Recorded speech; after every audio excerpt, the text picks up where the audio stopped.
the late 1800s, there was something called the Dawes Rolls, which was basically a census that made records of people's ethnic backgrounds in order to determine which Native American tribes would get certain land allotments and other benefits.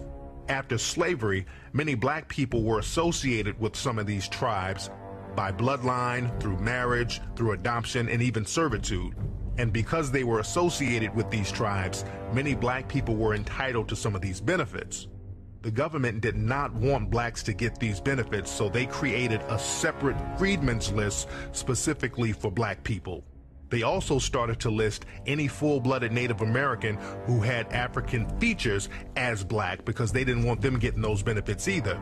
At the same time, they allowed white citizens to come in and pay money under the table to be listed as part Native American. 1895 and 1896, when a lot of the whites found out the benefits that these blacks are going to be entitled to, a lot of whites went to the Dawes Commission and say, look, why don't you put my name on there? They said, but you're not an Indian. So that's what they said, well, I'll give you $5.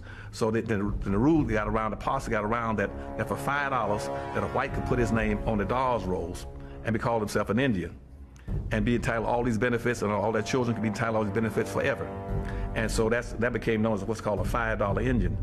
And so if you go around now and check most of the Indians, the so-called Indians in America, about 90% of them are not even Indians. They're just whites now who are passing as Indians. But they're getting all the benefits.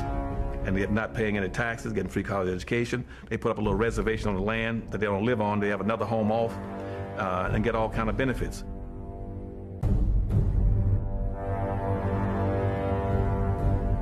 Iron Eyes Cody was another famous Native American person. He was in the media for years. In the 1970s, they utilized him for this pollution commercial. He was known as the Crying Indian. So he was a very well-known Native American in American culture. But the reality is, Iron Eyes Cody wasn't Native American at all. He was Sicilian. Both of his parents were from Sicily.